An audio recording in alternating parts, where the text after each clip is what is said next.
guys, BBI here. I want to stop and say thanks for tuning in and checking out whatever the video is about that's about ready to come up next. If you could take a minute and hit subscribe, I'd greatly appreciate it. And if you enjoy what you've seen here, make sure to hit the like button. We'd greatly appreciate your support. Anyhow, guys, all that aside, let's get on with the show.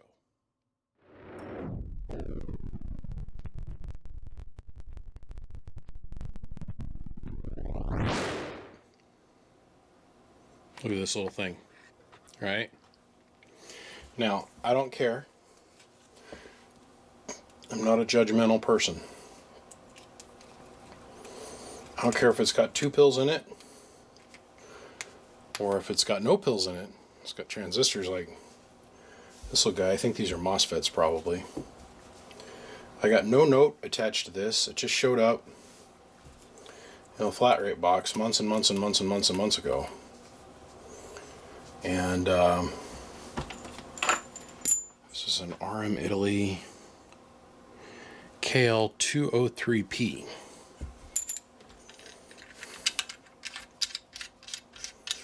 So just put some power to it and we'll see what it does.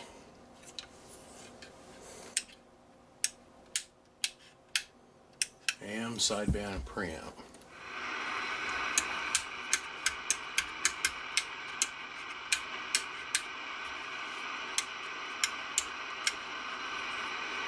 Red. Okay, green preamp. Green equals preamp. Red equals linear. So that's the linear. That's the preamp. So the preamp's non-functional. Alright. Okay, so I can talk through it at least. That's a good sign. Alright.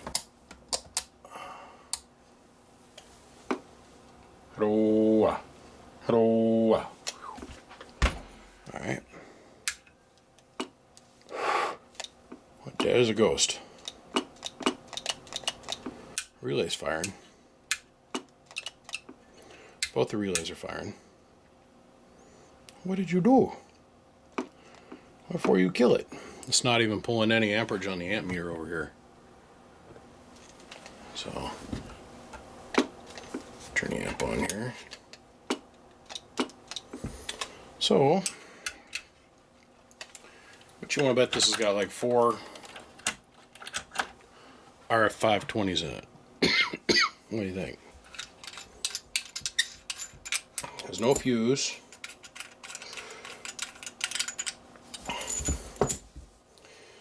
Now, to get this thing apart, we've got to literally take the whole thing apart.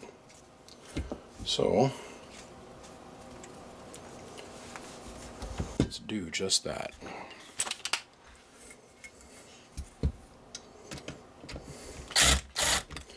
Sitting here thinking, is this the smallest amplifier I've ever worked on? No, it's just the smallest one I've worked on here lately. I did one, it was a little messenger amplifier, believe it or not, and it had like a single 1969 final in it. Little tiny single. It's the cutest little amplifier I think I'd ever seen. My neighbor Mark still owns it. It's about 1/3 this size. And all I did was put new power wires on it for him.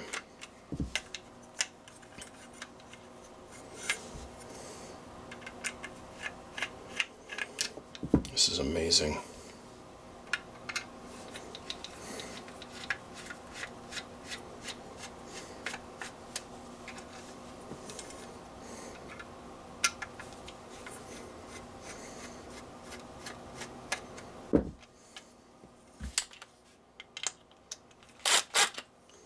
Nope, ain't happening.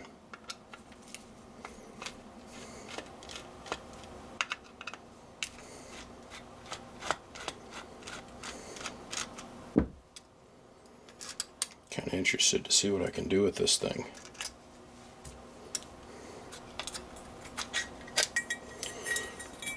Ta-da. Okay. Oh, the little bastards, they sand off the front of the transistors.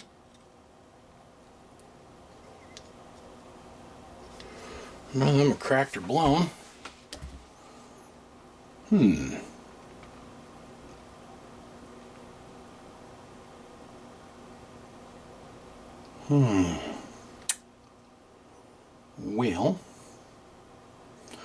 perhaps we should start from the beginning. Let's start checking some stuff. Okay, let's see if this makes any sense to you guys. This took a minute to work out in my little brain that I have. So the RF comes in here. It goes two ways. It goes through this disc capacitor. And the solder work on this thing is deplorable. Goes through this disc capacitor, comes across, runs around this trace, comes to here, passes through a resistor from here down to here. It goes through this relay, through this trace, through the relay, back out and around, and over to here. Okay? This is our preamp onboard relay. Our preamp circuit is actually controlled from this lead here that goes to this relay. Okay. Then our preamp transistor is this one here. Okay. As soon as it goes through this relay, it comes out and goes to this trace. Well, this trace hooks up to the input transformer, which is the red wire, and then it's looking like they're doing 2 to 1, or 2 to 3. 1, 2, 3, yeah, 3 to 3 passive coupling. So there's 3 turns inside this transformer, and then there's 3 on the opposite side. So it induces the RF in, then it goes into this connector, and it looks like this lead here goes down to this trace and over and feeds these 2 transistors, and then this lead here sucks up the other side of the signal, so that's our splitter basically. And it runs over and it fires these 2 transistors. What I think is interesting and poor in design is that the length of traces is not the same. Now where they can compensate for that is on the output side. So as long as the output side traces back to the transformer are the same length, that's not really an issue. But that's not what we see happening here.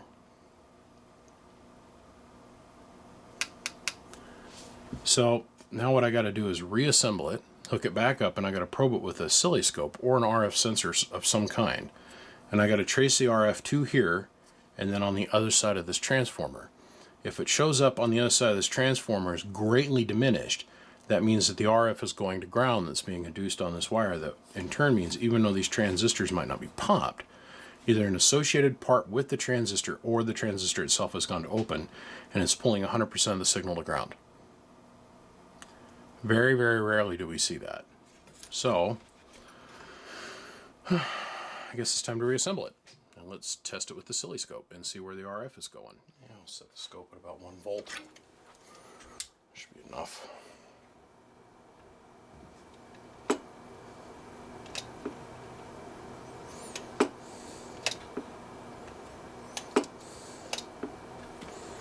Okay. Let's run this on up to about 10 volts. There we go.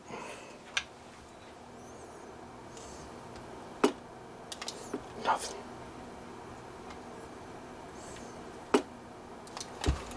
Okay.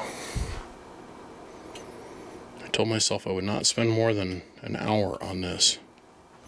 As curious as this is.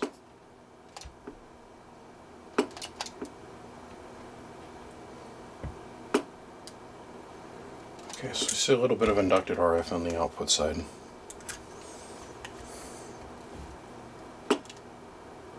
Oh, massive signal going in.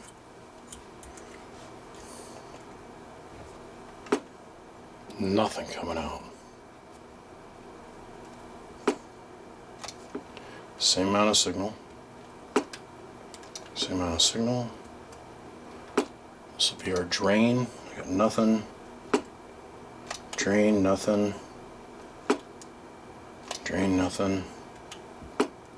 Drain, nothing. Gate is wide open. Okay.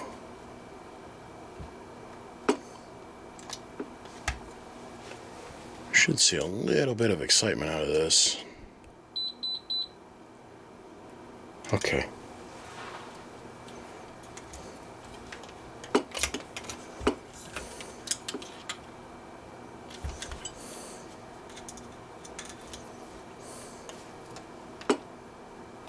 Nothing.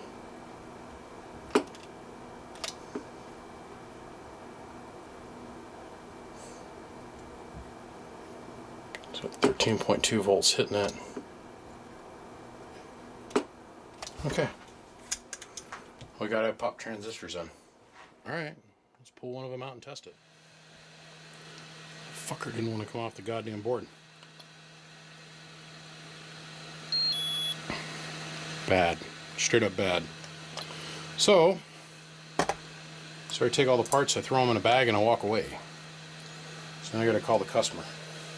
The reason I say I can't spend more than 1 hour on this is the simple fact that what I charge per hour for my repair work, I don't want this poor guy to get into it upside down.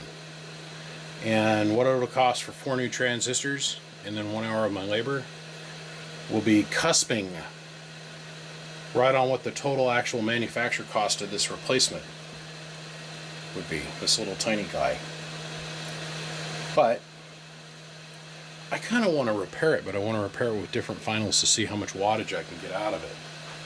I think it'd be really cute. I know I got some new transistors that are over here that supposedly, because you and I both know those are just RF520s.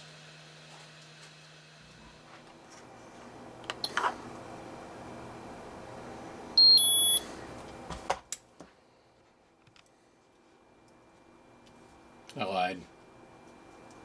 Couldn't help myself.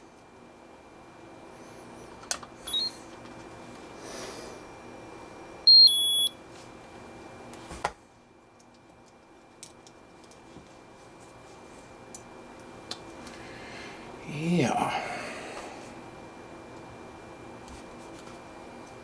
I'll bet the preamp was on and he hooked it up backwards.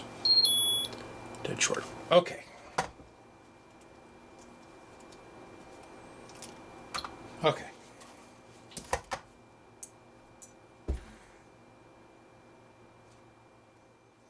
Well, after a little bit of reading and a little bit more not internet, but a little bit more research, and talking with a couple people today. Oh, today was a shit day, by the way. I've come to the conclusion that the MOSFETs that are in this particular box have more characteristics in common with the RF205 or the 2030. So that's what I went ahead and I replaced these with was 4 ERF. I'm sorry, I'm way off my game. My friend John Deere died today, and I've had a really hard time getting out here in the shop today. I always enjoyed being able to talk to him. He always had a really good sounding station, and in the beginning when I first showed up into this game, he was neutral. So when I first came out, everybody was either they liked me or they hated me, right? I mean, absolutely, furiously hated me for no reason whatsoever. They had any business with me or anything. They just hated me because I was new. And he's one of the few people that come along and was kind, and he said, just don't worry about it. You just keep doing what you're doing and be patient. Him and Prime and a few others that were kind to me in the beginning and gave me encouragement to continue moving forward. And he died today suddenly of a heart attack. And I'm going to miss my friend. So, anyhow, back to the task on hand.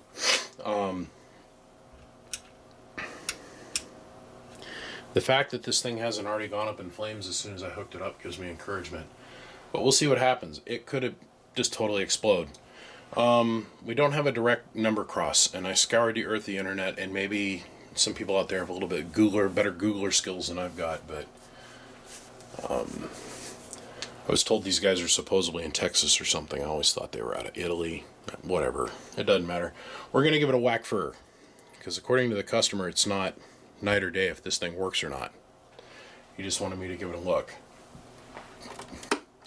Personally, what I want to do is I want to rip all this stuff out of here and put one single MOSFET in there and be done with it. But either that or like a 2879C. Anywho, alright, so let's start with the amp off. And 1000 watt slug and average. Hello! About 15-20 watts of drive. You guys can see the screen over here. 1000 average, 1000 peak, not 1000 average, 5 watt slug in reverse. So, hello! Yeah, I can talk through it. So, hello! I'll be dicked in dog poop. What? Hello! I put 5 watts in it, got 30 watts out. Awesome sauce.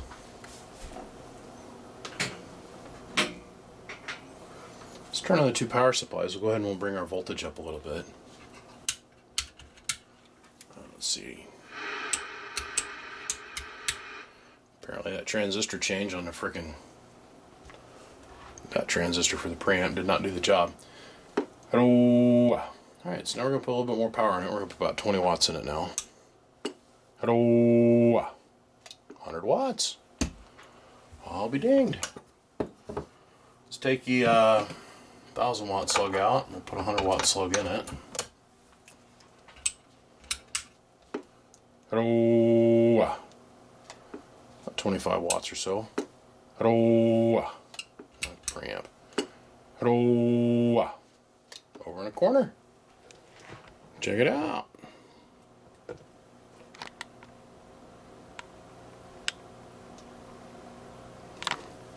So, radio drive. Hello, 1. About 25. If I really stand on about 30-34 watts. Hello, 100 watts in the corner. Hello. So, now this is a 200 watt slug per se. So over here is 200 watts full deflection, and right here is 200. There's 100, pardon me. So 100, 110, 120, 30, or pardon me, 100, 120, so on and so on and so on. Man, I can't believe how screwed up I am about John Deere. I've done this a million times, literally like 5,000 times on camera, and I cannot. Alright. Hello. About 120 watts. Hello, hello, hello. Input tune's not the greatest, but it's not the worst. Hello. So sideband delay is working. I'm going to call this about a 95% success. I'm going to call him and find out if he wants me to mess around with a little preamp in this thing or not. At the end of the day, this is about maybe $100 for this little guy. And I have to outweigh or weigh the cost of continue messing with this thing versus what it's actually going to go towards the customer. And, you know, right now he's into me for about 75, 80 bucks. And that's most of that's in parts. Each one of those MOSFETs I put in there is like $11, $12 a piece. So 24, yeah, $48 right there, and I got to charge a little bit of time for my labor. So at the end of the day, we're going to call this a success. Got the little guy running again for less than what it's going to cost to actually have a new one, get a new one. And everything's running with it except for the preamp, which I don't think he's going to care about. But if he does, I'll spend a little bit more time with it. I'm sure I just got to change that transistor again. So maybe the one that I got directly from China isn't good. So on that note, guys, I'm going to go back to having a crummy day, and I think I'm going to sit down and I'm going to build myself something. Myself. Because that is my therapeutic medicine around here. Man, I'm going to miss my friend. Guys, I'm going to go. Appreciate y'all tuning in to check out this little amplifier get repaired. Sorry for the solemn note, but I found in this game that most of my friends are at least 20 years my senior, and once I make friends, they always seem to die. So anyhow, on that note, gentlemen, I gotta go. Bump for the biggest mud duck in Idaho. If you got any questions or anything that I can do to help you out, don't hesitate to call me. Come follow me on Facebook, Snapchat, right here on the YouTube Gargler. Bump. I'll see you, bye.